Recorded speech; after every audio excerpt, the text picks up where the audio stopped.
that you attack Iran on that issue, then you strengthen the regime and the people play into the regime's hands. That is the dilemma. Whereas, do you allow, actually even before Arab Spring, it was really in 2009 that the Green Party had started the thing, even before Arab Spring. Tunisia comes after that. Second is NPT. This argument was always made, and I always, even in public, disputed it, to make a distinction that, please, your case is not the same as India's. We did not sign the NPT. Now, to say that, no, that was signed by Shah is not a good enough argument legally, because it's an inheritor regime, and you're bound by all the obligations which were undertaken, whereas India never undertook those obligations. So the cases are quite different. And that, but in public domain, very often it overlaps, and a lot of Iranian public anger over the issue that why is India being treated differently, though it may not be voiced that loudly. One point on the attack, 2 points you didn't add. One is that at the moment, Iraqi airspace is uncontrolled. They really have no control of the space. So they can just literally fly over Iraq or hover over Iraq, because Iraq doesn't have an air force. Second is that there are reports that the Iranians have been reaching out very strongly to Azerbaijan. They're very close to the father-son regime there, which is authoritarian. And they say that they've probably been handed over one of the abandoned Russian Soviet-era airfields. There are reports about it. So whether to attack or for any plane that is hit to go and land there. Now whether Azerbaijan would irritate Iran to play this thing, I don't know. But they have definitely a run of that country. And Azerbaijan in the Caucasus is just above Iran. Third point is Arab Spring. I would beg to disagree with you, because we don't know how Arab Spring is going to play out. The money in Libya, which Qatar and Saudi Arabians have pumped in, has gone to the Wahhabis and the Salafis, and I don't think they'll be very friendly towards Iran.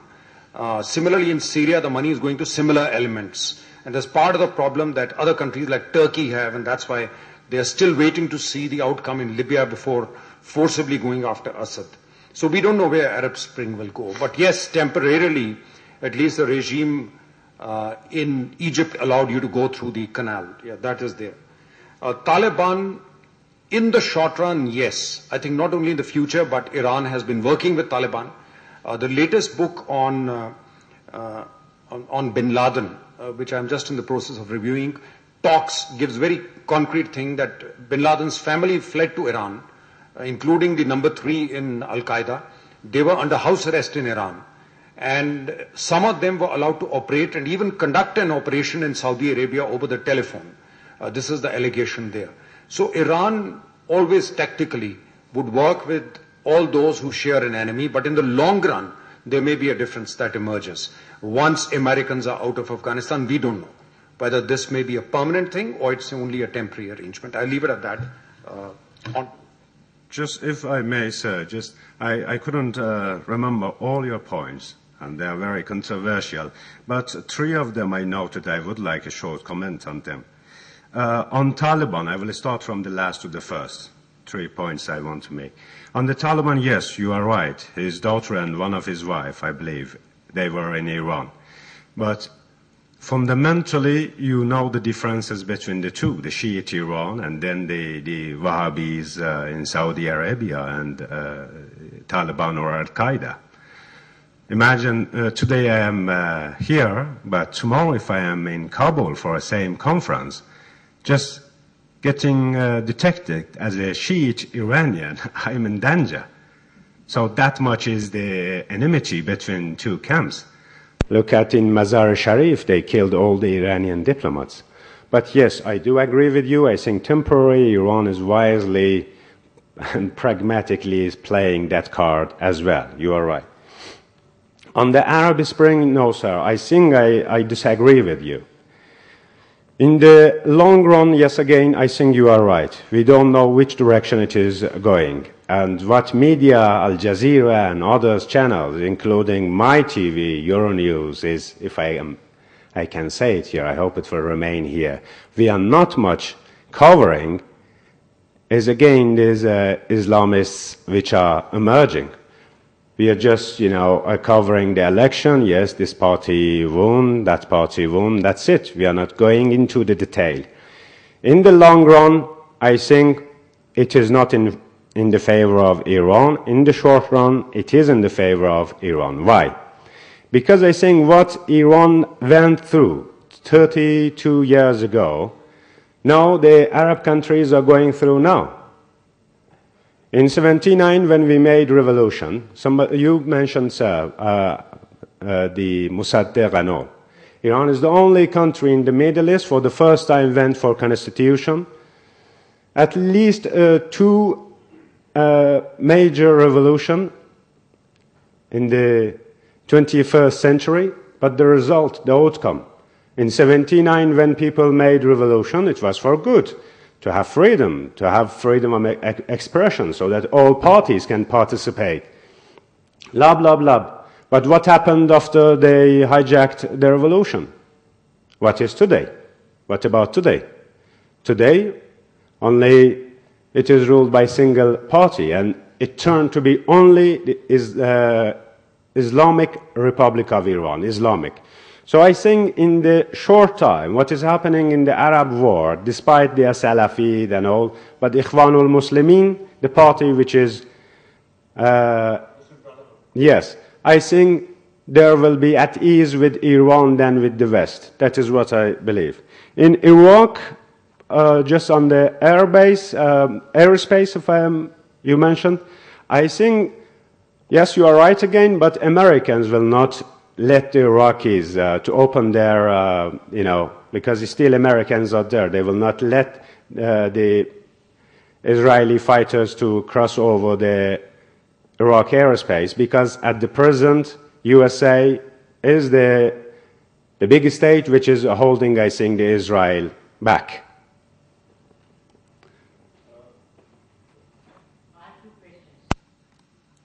One is you mentioned about 4 possible sites which Israel might attack. I think you left out the new enrichment site, Qom, Fordo near Qom. Now, I believe it is in a mountainous region. It's a tunnel inside the mountain. How well protected is it by natural formations? The second question is, however remote it may be, to think the unthinkable, should we exclude the possibility that Iran provides a path for the US forces to exit Afghanistan? And would that be actually in the interest of Iran if the US forces exit Afghanistan? You want me to comment on that? Yes, and close to Tehran, there is not the one in Qom, the recent one, which uranium enrichment is reported, is called Fordo. It is the new one which is joining the others. But there are so many, and with the less transparent information that we have from Iran, I think it is difficult to judge on the level of importance of this nuclear site. But the one that you're asking, yes, it is, I think, Fordo, close to Tehran. On the second one, that whether if American troops are leaving Afghanistan, whether it will be in Iran's favor or it will be... Would Iran allow it? And if it does, would it be in Iran's interest to see Afghanistan being free of American forces? Yes, I think you are right. Definitely not, to my mind. As officially Iranian statesmen all the time, they said that the local countries should be run by the local governments, by regional governments. But at the end, the bottom line of your thought, I think I am getting it. And that is the main question for the rest of the world as well. Will Afghanistan, under Hamid Karzai, will manage to secure the country? Personally, I think no. I'm not very positive on that. And I think I agree with you. No, it won't be in Iran's interest, I guess.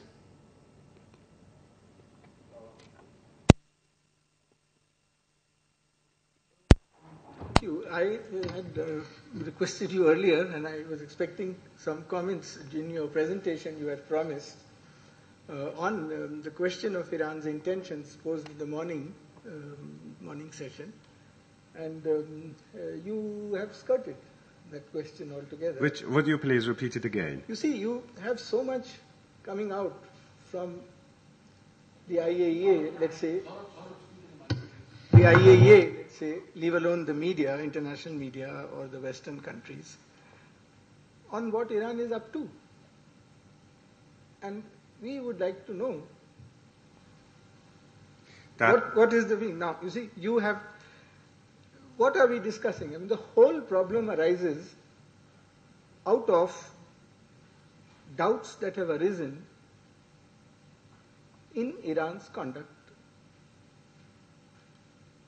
after undertaking an obligation under the NPT. The whole thing, the basis of everything rests on that. We cannot deny that Iran gave ground for that. There may be, we all know, we understand, we are not saying everything that is being said is true or there is no game going on. So there can be a lot of opinions on how it is being played out, who is using that situation. But the fact remains that underlying all that is a whole series of circumstantial evidence. Whether the IAEA is the right body, whether they are doing it in the right manner, all those are secondary questions. I'm not holding any brief for anybody. We have some experience, all of us, in dealing with that. So we need to know as friends, when we talk amongst ourselves. If you permit me, I frankly found that part of your presentation quite rhetorical. There is no question about Iran's right to peaceful uses of nuclear energy. Even the West is proclaiming it from the rooftops.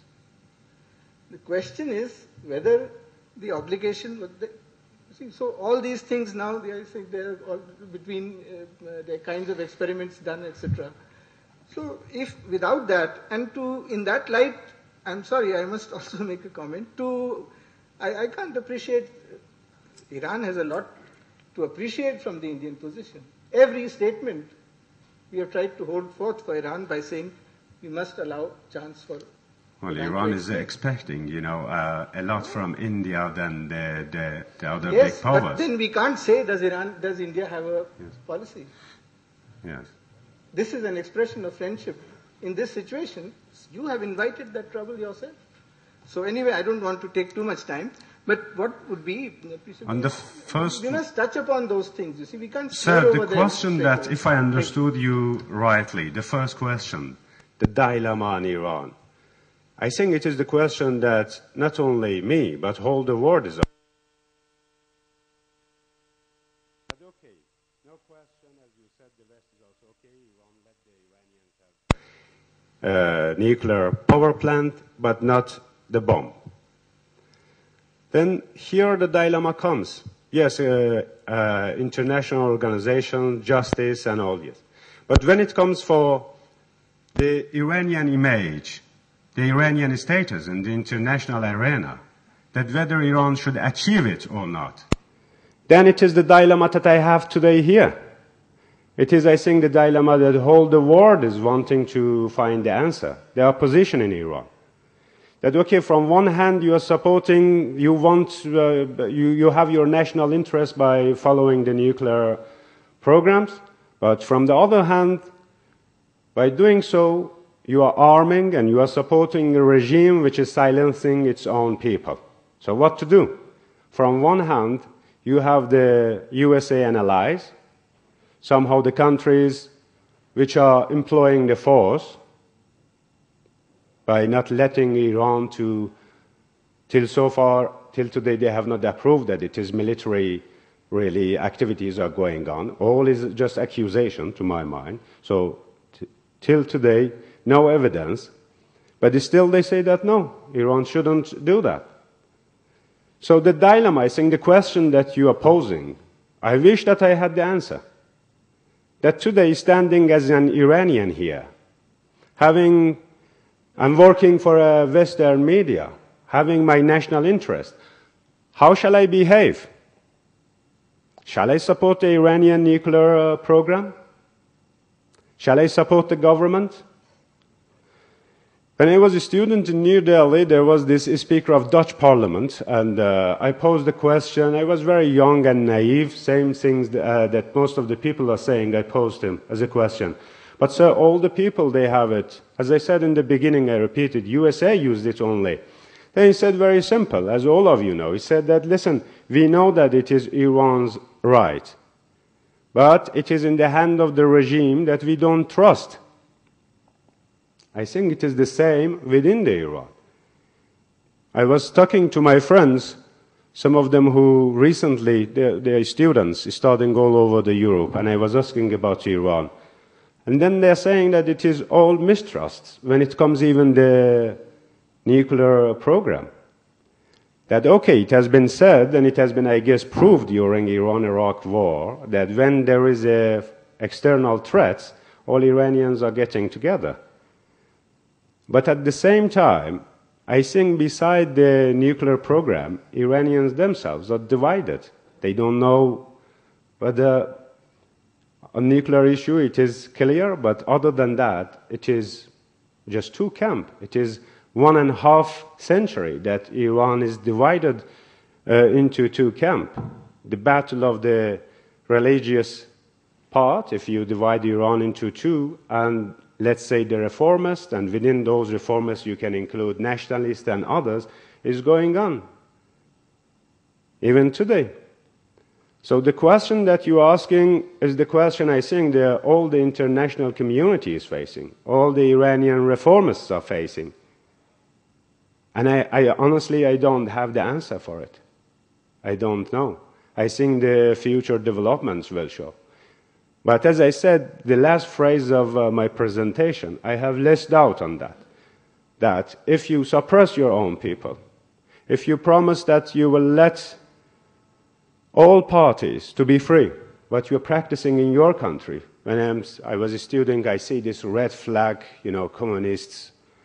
Is it possible to do so in Iran? Today I'm speaking here, but tomorrow if I go to Iran, I will be really scared that, okay, in India, I talk this and that, and then even I might be depriving myself to see my parents. So we are dealing with such a regime. I call it a semi-authoritarian regime, not fully authoritarian, but semi-authoritarian. Because I compare Iran with the neighboring countries.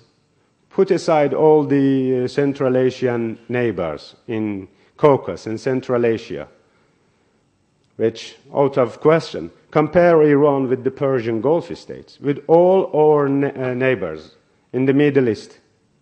Iran at least has a degree of freedom when it comes for politics, but it is not free.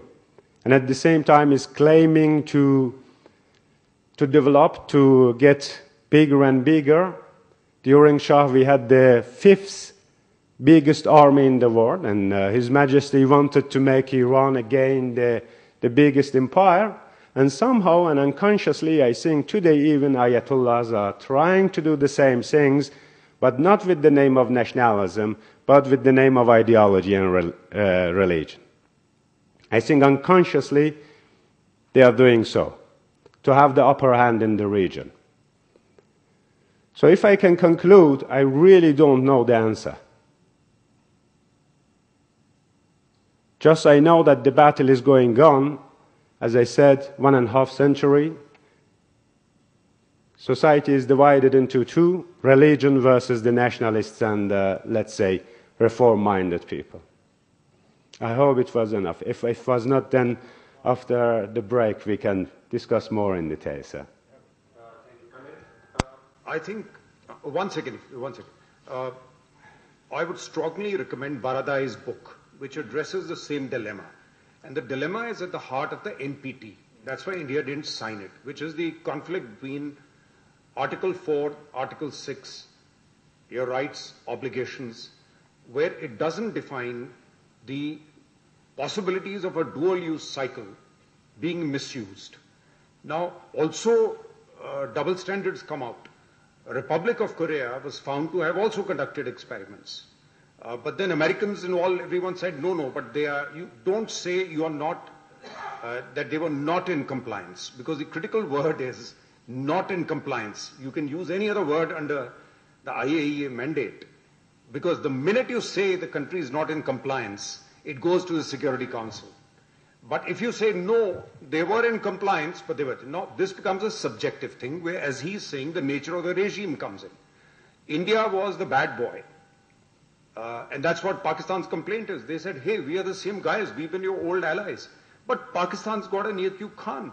No, as a non-signatory, you can't claim the same rights as India, because India has been given a certain exception in terms of maybe realpolitik, but in terms of Indian government, in terms of predictability of Indian government's behavior, in terms of the role that India can play in the non-proliferation and disarmament field, various justifications were given.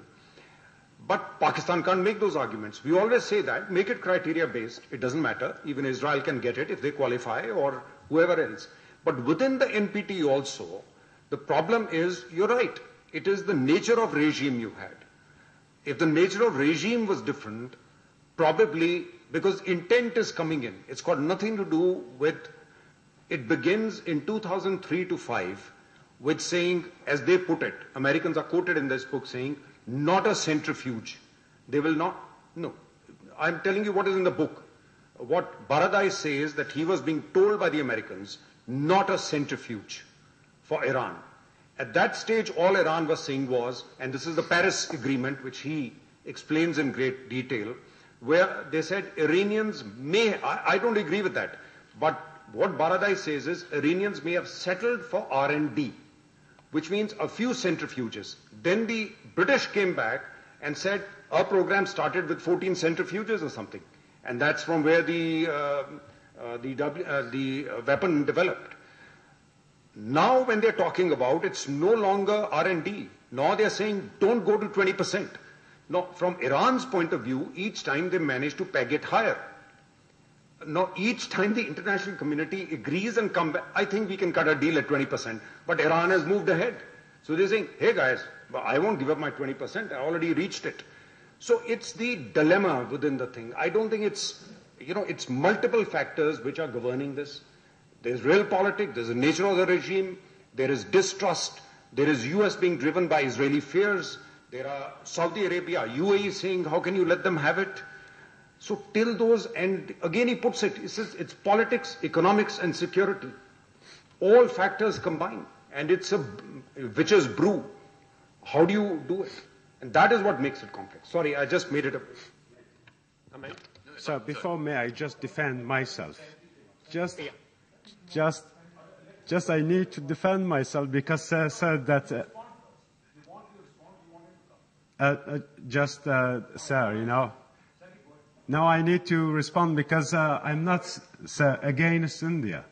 I hope that by no way I convey that India is not helping Iran at all. I want personally to see more and more. I have been in your country for 10 years, a decade of my life. And when in France they're asking me, where are you from? You think what I'm saying? First I'm saying I'm coming from India, but I'm Iranian. There even I am putting India first and Iran next. So I hope that by no way I conveyed the message that underestimate the Indian support. But that was the fact that I gave. Twice your country voted against Iran, and the doctrine that, in a way, I posed the question. Probably I was hoping that Ambassador Singh will put light upon that. That what is the Indian doctrine, for example, toward the Central Asia? India is needing energy. 10 years I have been here. I never understood the concrete energy policy of India. The Indian doctrine toward Central Asia, toward Iran, that was in a way more question than rhetoric, as you said. Thank you. Just to add there, we just signed the Turkmenistan, Afghanistan, Pakistan, India pipeline MOU. So it has been several times. No. This is concrete. There's a signing. Whereas with Iran, it was still at the discussion stage. There was only this is because the Americans are blessing it. But the route it's going to be taking via Kandahar will possibly be the area that Taliban controls. Americans probably feel the interest, you divide the Pakistani interest from Taliban, then maybe they'll behave. Incidentally, that's also the pipeline where Unical was bribing Benazir Bhutto to produce the same pipeline. And Zardari is supposed to have made some money that time in the 90s on the same pipeline. So there are pipelines and pipe dreams and, they go.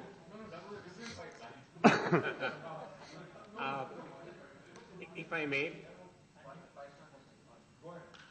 the first point is regarding the NPT, which you mentioned in your presentation and discussion.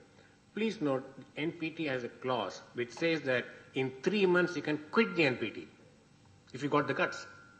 If you don't complain. Second, regarding Central Asia, a question was raised by you. What's going on now?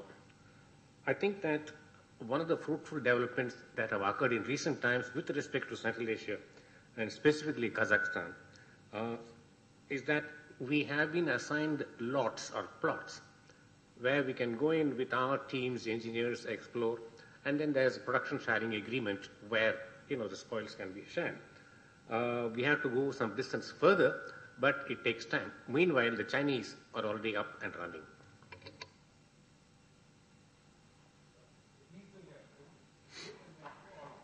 There is a trust deficit because if you know, Indian Oil Corporation actually signed an MOU with Iran for 5 million tons of LNG, and it was at a price higher than what we are paying to Qatar, and they said there is going to be a presidential election.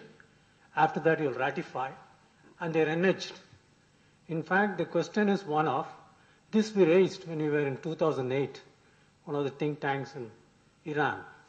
You say, and they said, you are like our brother, what don't you do? We said, as a brother, you should have actually seen to it that this deal was through. So the question is, how do we have the trust that when we actually signed the thing on a 5 million ton, and you said that you'll go ahead, and you would have got the liquefaction technology also, because it is not something which is possible, because we would have bought a tanker, on board would have been liquefied, would have been done. It is the North Korean situation. The way in which the North Koreans have been treated after they have conducted 1.5 tests is very different from the way, and that really is the proper comparison from a geopolitical standpoint. No, hang on. They quit the NPT afterwards. Not they did. Yeah. How have they been treated after? Now, the other question, which brings me to the scientific question. The interesting question from the Iranian point of view of the self-interest, it's quite clear that you see that carrying on with this negotiation, the difficulties that you yourself have enumerated, you feel that your national interest, apparently, is in remaining within the NPT and not following the DPRK example. Question is why? Why is it that you think that it is worth your while to pursue this in this way that you're doing with all the difficulties and with all the problems associated with it, including the humiliation that is being heaped on Iran in various different ways, you've said it, rather than going the DPRK route and hoping that you'll be treated at worst the way DPRK has been treated? Why are you not doing this? I think, sir, suggesting that. I'm not suggesting what they have or they don't have. I'm just saying, why is it that the Iranian regime is not doing that? I think in the case of North Korea, if you mentioned, I think Iranians are really fearful that if they do so, they might be attacked. That is my understanding. And that will be severe. Iran, is no match before the USA and allies. I think that must be the main reason. But when it comes for remaining in NTP, I think it is not bad for Iran. Let us not forget that from the beginning, right after the revolution, Iran has been under the sanctions till today. And then they are carrying this negotiation for at least a decade. And amazingly, the regime has been brilliantly, till today, they have managed that. I think by remaining in NTP, that is my personal understanding, that Iran is also gaining somehow. 10 years ago, you were not hearing Iran in the negotiations, in the main deals. Today, Iran is sitting on the negotiation table with the big powers. And I think it is somehow bringing, that is what I believe. If I'm wrong, correct me, sir. one second. May I just comment on that? I think it's quite different. You must see the condition of the North Korean people. You cannot allow, Iranian regime cannot take the risk of bringing its own people or exposing them to the kind of starvation level to which the people of DPRK have been reduced. There'll be a rebellion here. The regime realizes that there is a point beyond which nationalism will be put aside and the people will come out against the regime, which is not happening in DPRK because there the military is larger per capita wise and they've got the population hemmed in. Because here the traditions are different. No, I accept that. In fact, I was supporting what you were saying that there are a very large number of facts. No, the point was the comparison with India not being correct. I said, if at all you want to make a comparison, it would be with DPRK and not with the Indian situation. That was the point I'm making. Not saying that they were identical. Not at all. Not at all. Yes, sir.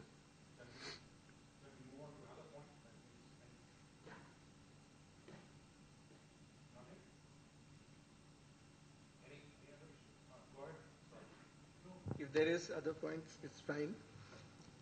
Just to take on this point, you also mentioned a little more. See, Albarade or no Albarade, the basic scenario here, the gap, it's true what you're saying. I just want to elaborate on that because I can share this understanding.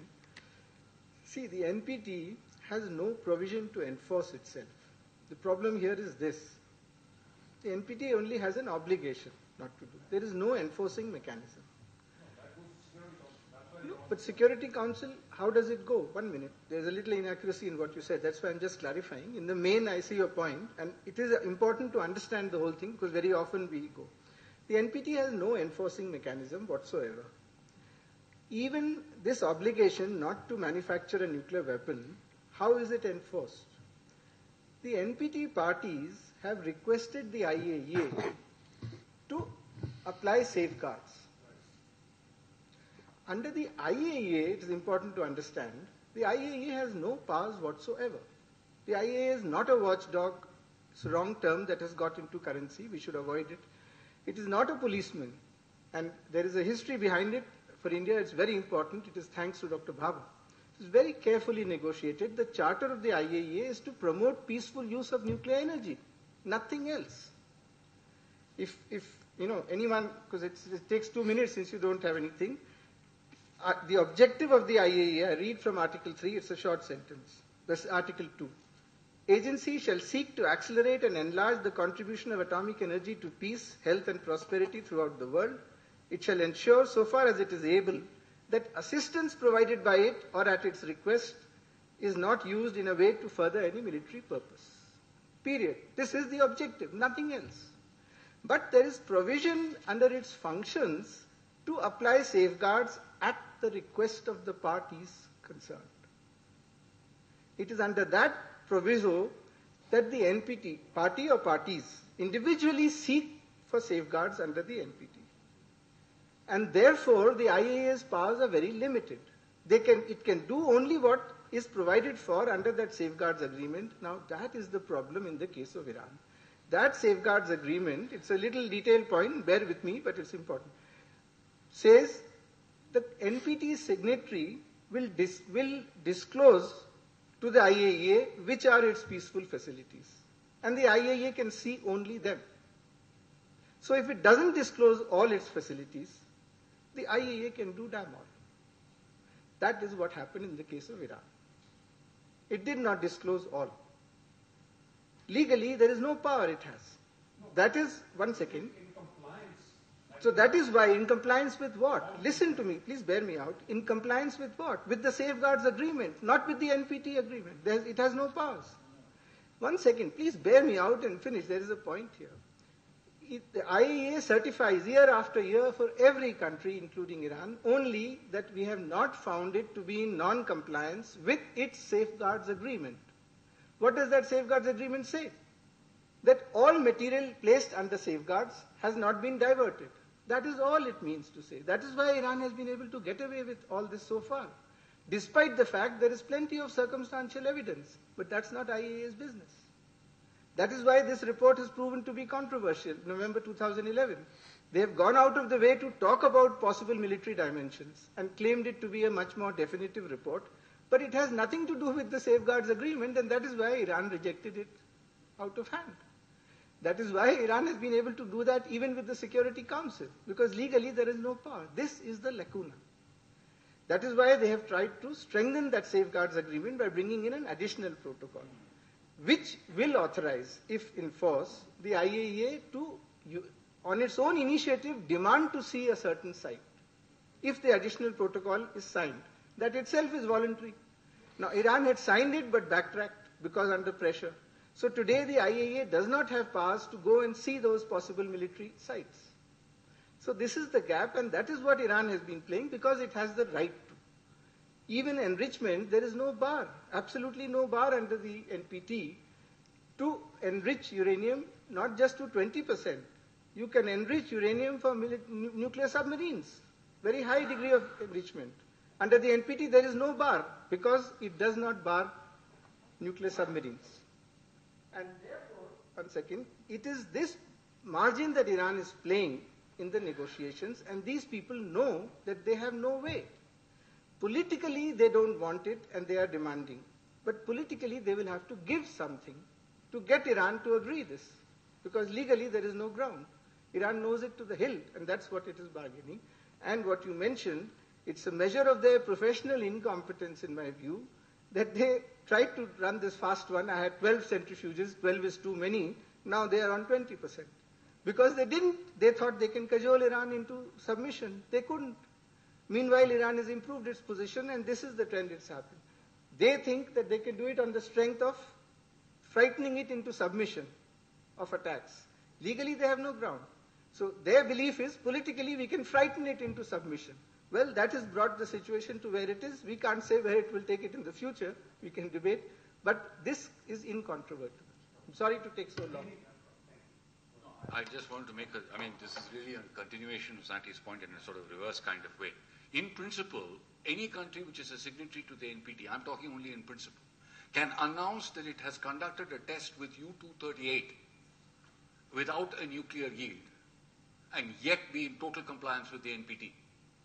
It can say so openly that we have conducted it, and therefore, had we continued to conduct, if we were at some stage to say they are not in violation of the NPT if they conduct a test and say so. Sure of that? That's 100%. You can.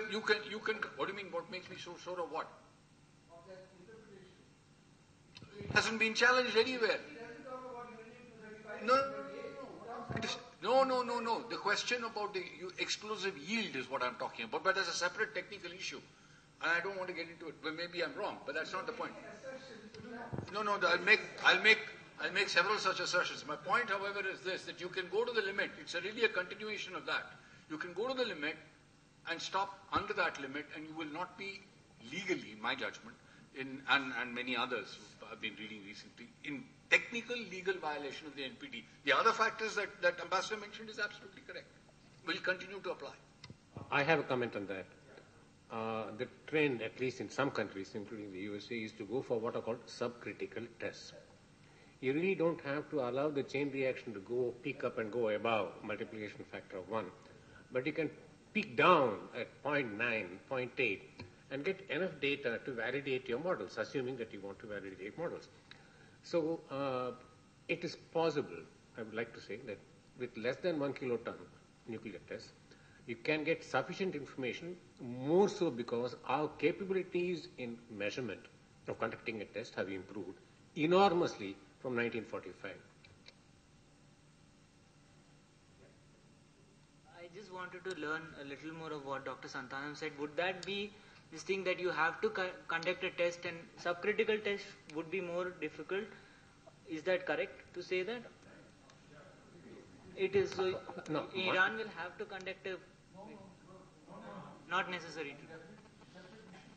The point I was making was, which was contested by Saurabh, was that in my judgment, and from whatever I read, and I accept that his contestation, that if Iran were to say that we have actually publicly say that we have conducted a test which did not give a nuclear yield of any kind, and let's say he did it with U-238, for example, it would not be in violation of NPT, is my contention. was also part of the accusation against North Korea. They conducted one of the tests deep means underground, in an abandoned coal mine. And the yield from that was not adequately picked up. There were some which were picked up, but then I'm not too sure it's in the larger public domain yet as of now. So theoretically, you could conduct tests, being below subcritical, get enough data, assuming, as I said, that the sophistication in instrumentation is enormously way higher than 1945. Number one. Number two, there's more information in the public domain about reactor physics and reactor dynamics, and if you have put together a bright group of young persons, all of them to slog it, they can design. Main has abandoned the rostrum because he realizes the discussion. You see, I always tell foreign ambassadors will call 5-6 Indians to a lunch whenever some middle-level functionary comes from somewhere. And I always joke, I said, you get 2 Indians, you get 5 points of view. You get 5 Indians, you don't need anyone else to talk because that guest there can get about 20 different points of view and go away.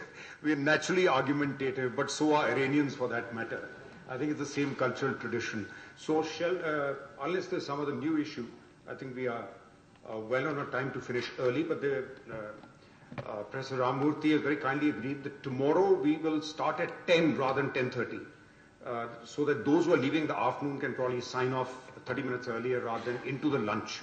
So if it's okay with everyone, we can start at 10 rather than 10:30 and hopefully finish before lunch and then decide those who want to stay on, etc. Yeah, you want to say something? Yeah.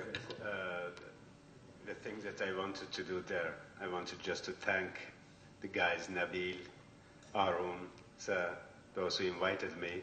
And I want to say thank you to all of you for being again here to hear you, to be my second motherland. Thank you all.